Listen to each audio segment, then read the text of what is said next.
This webinar is designed to discuss the 7 most frequently asked questions we get here at IRIS regarding, infrared windows, their installation, etc. And really, these are the 7 points that you need to assure yourself of before you enter into an infrared window program. So, number 1, size. What size of infrared window do you require? Well, round windows, even when you use multiple windows, really are not suitable to show you what you need to see a lot of the times in switchgear. If you look at switchgear, standard switchgear has large rectangular windows, visual windows, and really where we're coming from in IRIS is, you can look at the design of the switchgear that you're utilizing, and you should be able to get a window that shows you everything you need to see in one window instead of putting multiple windows in. If you look at this slide here, the picture shows 12 round infrared windows. Now that's 12 4-inch crystal windows and 12 installation costs. These are a non-impact, resistant and mechanically inferior design, and so they're very expensive, very expensive. Where if you look at the way we do things at IRIS, we build custom systems. So the top window is a direct replacement for the visual viewing pane. Because it uses clear polymers, you can still do lockout, tag out. And the lower window is one of our CAP CT24s. Again, so we've got 2 windows to replace 12 round windows. It shows you more and it costs a lot less, about 40% of the cost of the round window solution. The other things that we can do is design other windows. So if you look at the images there, we have curved windows for your isophase bar bus, for instance, ultrasound ports, the tap-off units. We have the panel board click-in, like quick fit windows. So we've got a whole bunch of different solutions to meet your requirements. This visual here shows that basically if you look at the lower image on the right, this is a 12-inch depth with a CAP 12 window, which is a 12-inch wide infrared window, versus the 4-inch windows. You can see that a CAP 12 will show you more than 4-inch windows, and the other thing that's important about that is about 50% of the cost of 4-inch windows. So it's a lower cost solution, which is, so it's financially, it's a much more beneficial system to use, as well as mechanically and as an infrared window system. It's a much easier system to use because it shows you everything you need to see. So number 2, are your windows mechanically stable? The majority of infrared window failures are due to breakage from direct or indirect impact. That's what we see in the field.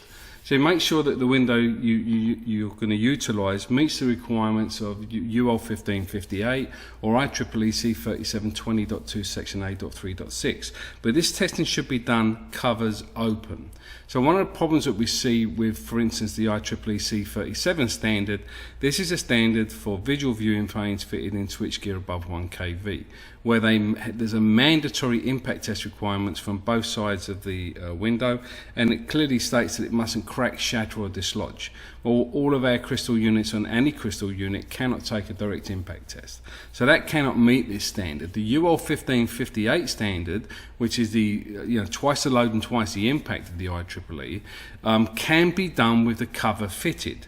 And if it's done with the cover fitted, the pass criteria is you cannot pass a 1/2-inch rod through the cover, which isn't a very good test to do because the infrared window lens is shattered, so that's gone. But because there's a cover in place and you can't push a rod through the cover, it passes. So if you're going to use UL 1558 or IEEE C37, make sure that you do the test with the covers open. Now we clearly state just because something's been around for a long time doesn't mean we can't improve on it. And at IRIS we started with crystals, but we've improved on the design. There was a requirement for impact, load, flammability, fail-safe. So the design that we utilise, it meets all of those requirements. This is an impact test of a VP lens system. You can see I can clearly take a 5-pound sledgehammer to this lens system and it still remains intact. This is what you need for industrial systems. You don't need a system that's going to break or fail.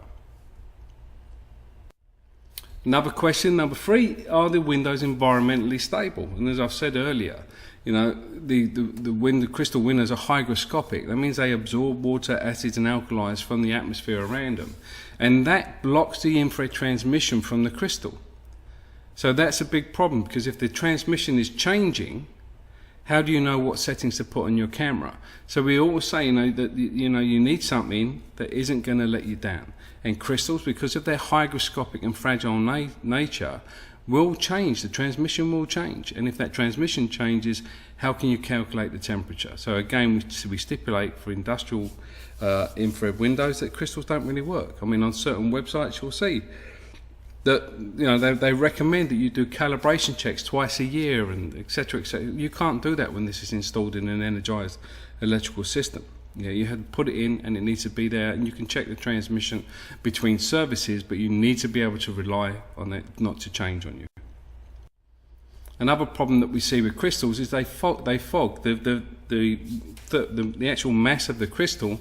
If you chill it down and in the morning you have a humid environment, then you'll get humidity form on the sensor, or it will fog over. And because water blocks the transmission of infrared energy, you can't use it. It has to, you have to sit there and wait for it to defog, and then you can do your inspection. So this is another issue that we see with crystal infrared windows.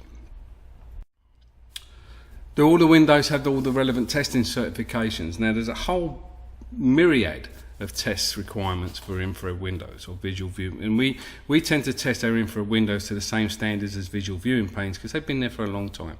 So you've got standards from IEEE, ANSI, IEC, UL, CSA, NEMA, etc. I mean, it can go on and on and on. I mean, if you're in the marine market space, then the DNV and ABS and Lloyd's are very important standards to you. So again, look at what you need to be doing, look at the windows where they're going, and then if you're unsure, speak to the OEMs or even speak to us here at IRIS, and we can give you some advice on what standards you need to comply with to meet these requirements. Now, number 5 is, are the windows arc containment tested? Now, again, there's no such thing as an arc resistant infrared window, and this is a very contentious subject when it comes to infrared windows or visual viewing planes.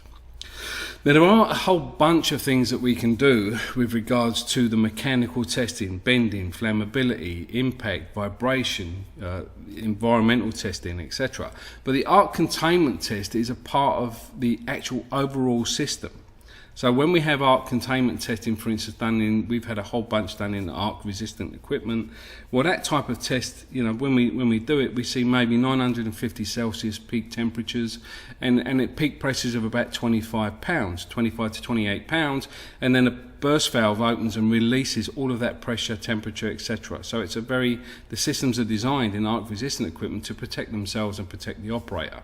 Now, we at IRIS, what we did was we were trying to come up with a way of testing the arc containment strength, not arc resistant, arc containment strength of our EMV and VP systems. So we did a test of our VP and CAP systems to the IEC 62271-200 requirements for metal-clad switchgear. Now, this doesn't relieve the pressure on the products that we test. It's a really strong test, and what we're now going to look at is the video from that test. So what we did, the test voltage was 6 kV. The test current was 31.5 kA, but the peak current that we seen on the test was actually about 83,000 amps. The test period was for 1.1 amps, and the overpressure within the box was in excess of 18 bar, because what happened, the instrumentation within the box burnt out and went at about 18 bar.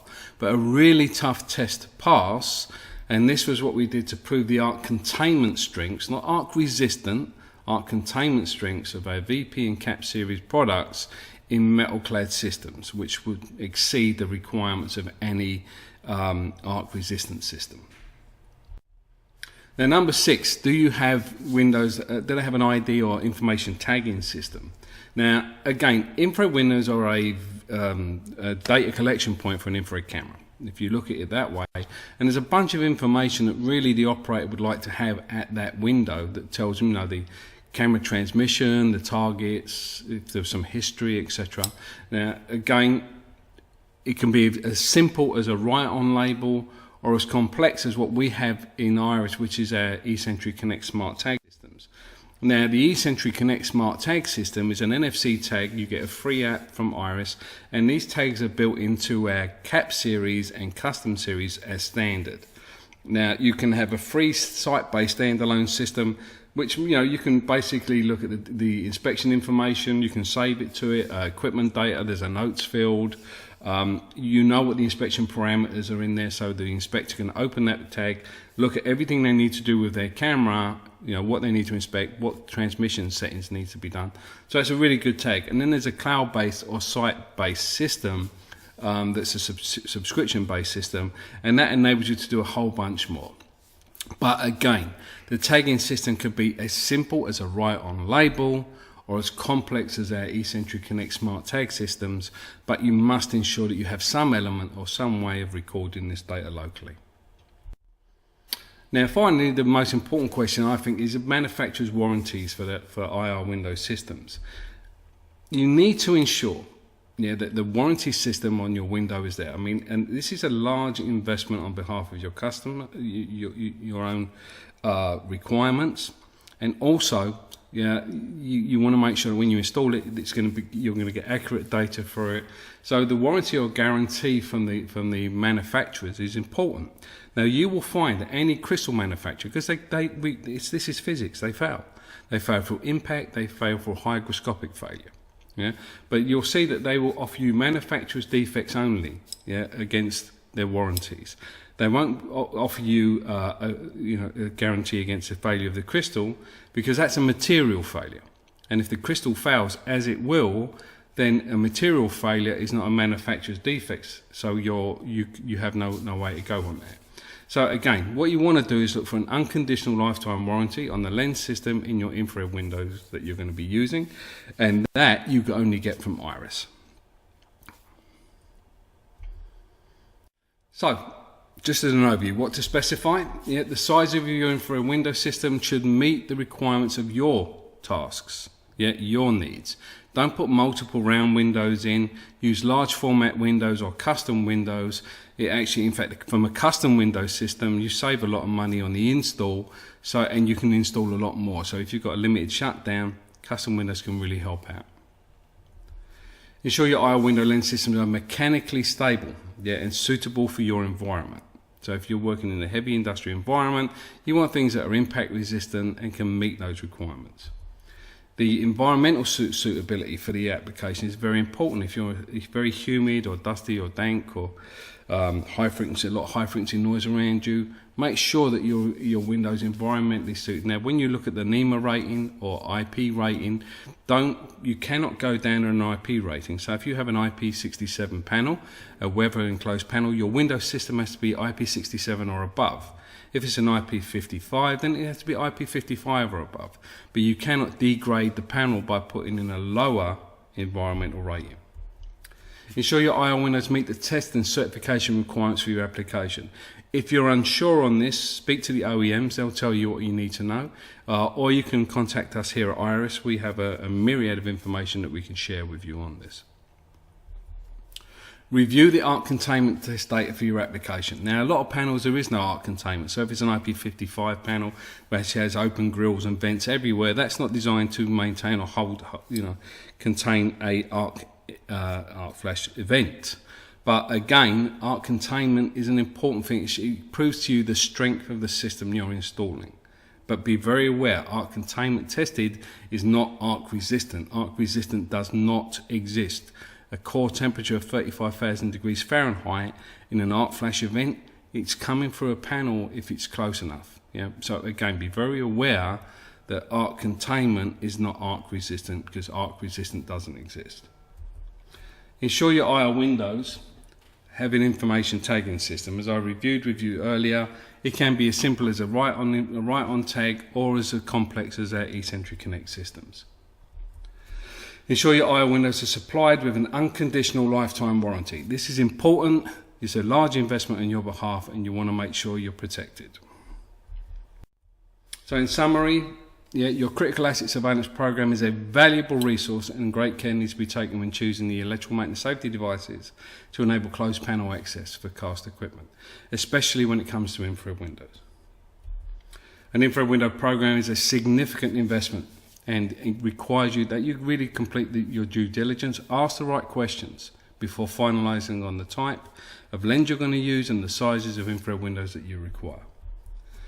Now, more information on infrared windows and other EMSDs can be found at iris.com. And again, thank you very much for taking the time to listen to this presentation. And if you have any questions relating to any of this, again, come back to us at iris.com. Thank you.